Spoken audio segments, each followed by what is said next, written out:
بسم اللہ الرحمن الرحیم۔ اس سے پہلے ویڈیو حصہ اول کے اندر یہ بات بتائی گئی تھی کہ آج سب سے زیادہ زیادتی اگر کسی کتاب کے ساتھ ہو رہی ہے اور انسانیت نے اگر کسی کتاب کی ناقدری کی ہے اور خاص کر ان مسلمانوں نے اس کتاب کے ساتھ جو زیادتی اور ظلم کیا ہے وہ یہ اللہ کی کتاب قرآن مجید ہے۔ اس کو انہوں نے بالکل پس پش ڈال دیا ہے اور اس کے اندر جو کچھ لکھا ہوا ہے ایمان عقائد کے حوالے سے اس میں انہوں نے وہ عدم مچایا ہے، کیونکہ یہ کتاب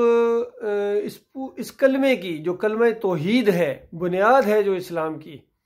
اس کی پوری تفسیر ہے۔ پورے قرآن کے اندر اسی لا الہ الا اللہ محمد رسول اللہ اس دعوت کو کھول کر بیان کیا گیا ہے، اور گزشتہ انبیاء کے واقعات اور گزشتہ قوموں کے واقعات کے ذریعے بتایا گیا کہ انہوں نے اسی کتاب کا انکار کیا تھا۔ یہ ام الکتاب میں سے ہے۔ ہر دور کے اوپر جو آسمانی وحی نازل ہوتی رہی آسمان سے اللہ کی طرف سے مختلف انبیاء کے اوپر، رسولوں کے اوپر،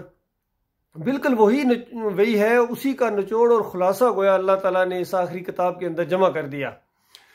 اور آج اس کتاب کو بغیر ترجمے کے پڑھا جا رہا ہے، بغیر سمجھے پڑھا جا رہا ہے، حتیٰ کہ کچھ لوگ تفسیریں بھی لکھ رہے ہیں لیکن عقیدہ اس کتاب کے خلاف وہ رکھتے ہیں۔ آج اس کتاب کا سب سے زیادہ مذاق ان عربوں نے اڑایا ہے، حالانکہ ان کی زبان کے اندر یہ نازل ہوئی ہے، لیکن انہوں نے اس سے فائدہ نہیں اٹھایا ہے، اور جنہوں نے فائدہ اٹھایا تھا قرون اولیٰ کے لوگوں نے، ان کو اللہ تعالیٰ نے پستیوں سے اٹھایا، ان بھیڑ بکریاں اور اونٹ چرانے والوں کو، اور دنیا کا امام بنایا۔ اور جب انہوں نے آہستہ آہستہ تیسری صدی کے بعد یہ اس کتاب سے دور ہوتے چلے گئے، عقائد کے اندر شرک ان کے آ گیا،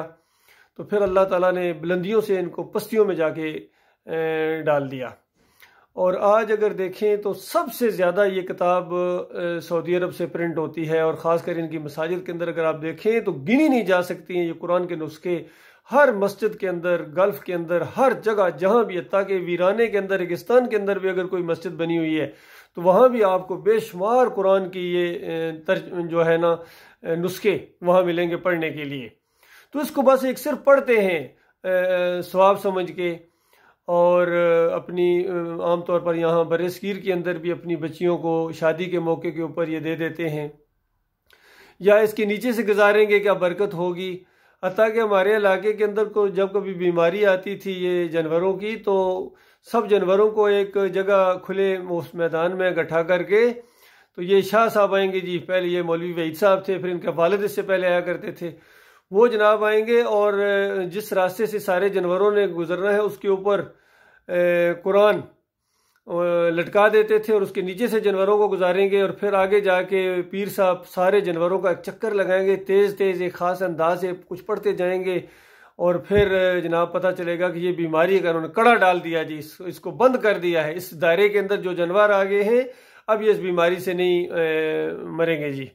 اور پھر اس کے بعد جس گھر میں ان کا ٹھکانہ ہوتا تھا یا اعلان کیا جاتا تھا کہ جو شیرنی شکرانے اور ہدیہ دینا ہے پیر صاحب کے لیے وہ فلاں گھر میں وہ جمع کرائیں جی، تو وہاں وہ عام طور پر زیادہ تر لوگ گندم کے دانے بوریوں کی شکل میں، اور پھر کچھ پیسے، شکرانے اور یہ شیرنی جسے کہتے ہیں، یہ سارا اس طرح وہاں جمع ہوتے ہیں، اور پھر پیر صاحب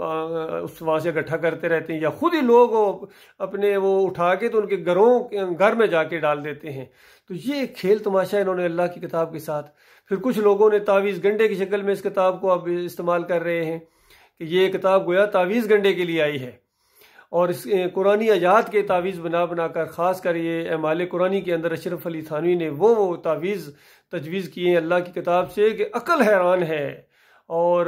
ایسی ایسی باتیں ہیں کہ یہ بیان نہیں کی جا سکتی ہیں۔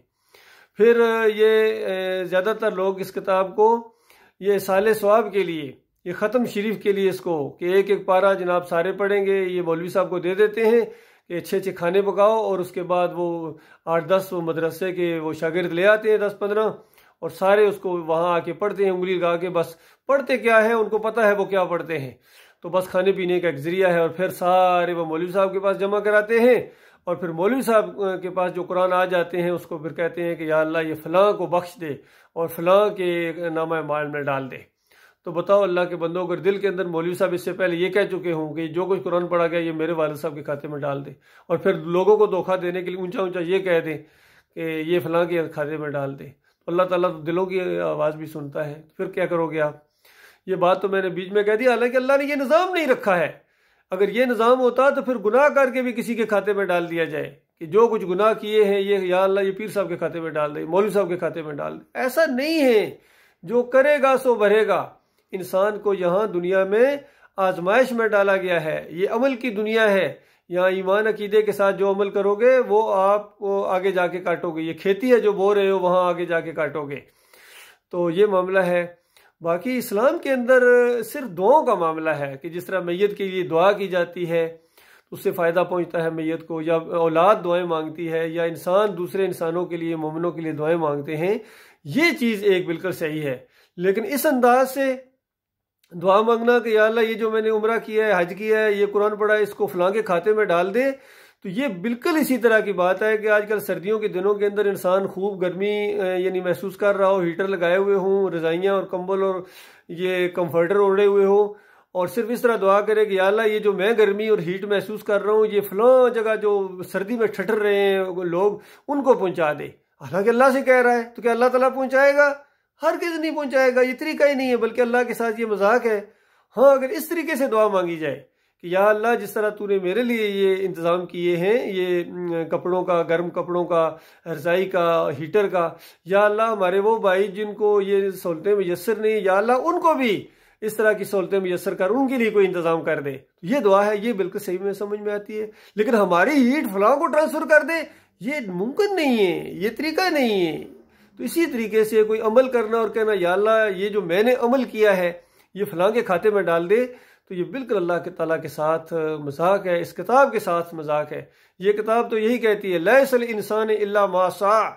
کہ انسان کے لیے وہی کچھ ہے، یعنی کچھ نہیں ہے انسان کے لیے مگر وہ جس کی اس نے کوشش کی۔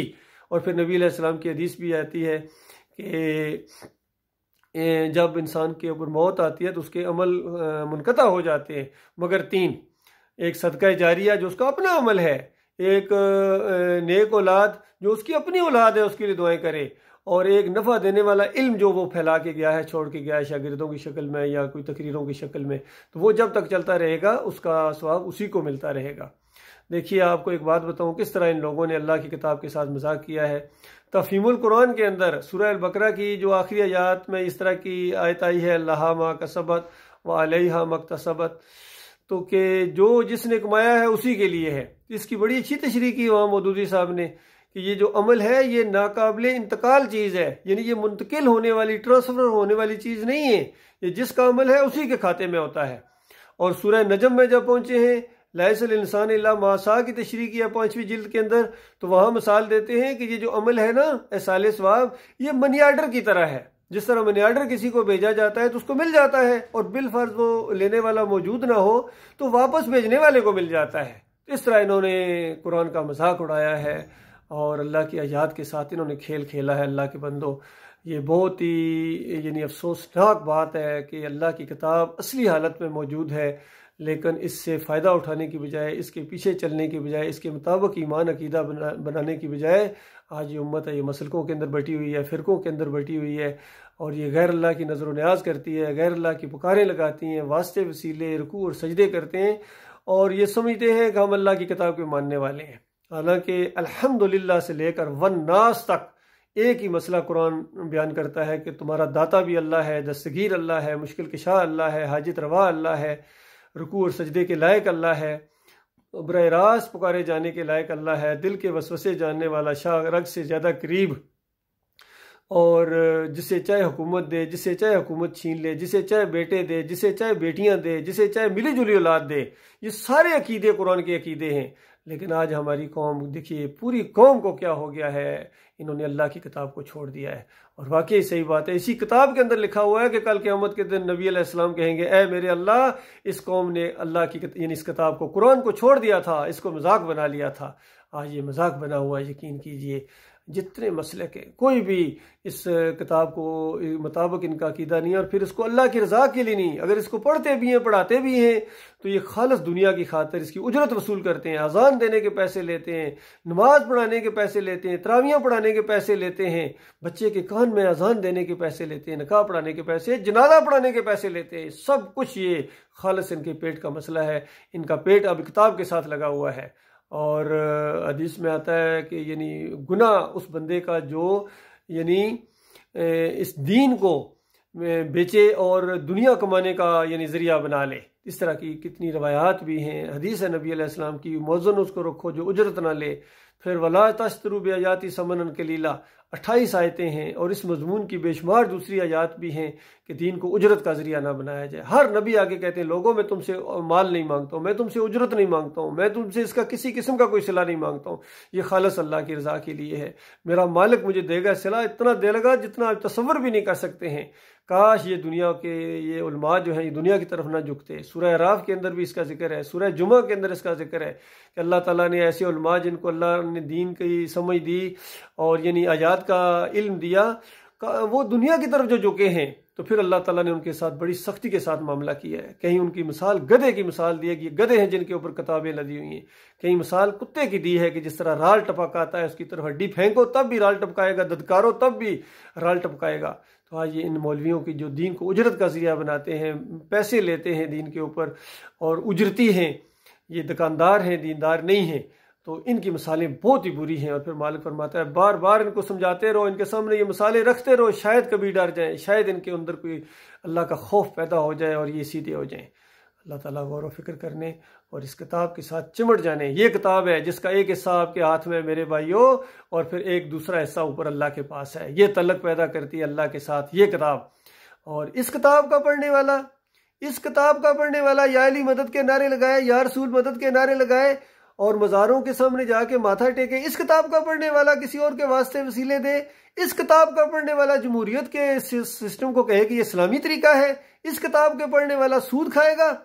اس کتاب کے اندر تو لکھا ہوا ہے کہ جو سود کھاتا ہے، لیتا ہے، اللہ اور اللہ کے رسول سے حالت جنگ میں ہے۔ تو بتاؤ اللہ کے بندوں، آپ کا سارا نظام، آپ کا کیا عربوں کا اور اجمیوں کا اور سارے مسلمانوں کا، باقی ان کو کیا گلہ کیا جائے، یہودیوں کو، عیسائیوں کو اور سکھوں کو اور ہندوؤں کو؟ جب تم اللہ کے ساتھ حالت جنگ میں ہو، سود لے کر اور سود دے کر، تو پھر اس کے بعد اس طرح کی ذلت اور خواری دنیا کے اندر آپ کو نہ آئے تو اور کیا ہو میرے بھائیوں؟ یہ تو دنیا میں آپ کو اللہ تعالیٰ ایک منظر دکھا رہا ہے، ورنہ مرنے کے ساتھ جو آگ لگنے والی ہے، جو تباہی اور بربادی آپ کے حصے میں آنے والی ہے اس کتاب کے ساتھ مذاق کرنے کی وجہ سے اور اللہ کے دین کا مذاق اڑانے کی وجہ سے، اللہ تعالیٰ اپنی پناہ میں رکھے۔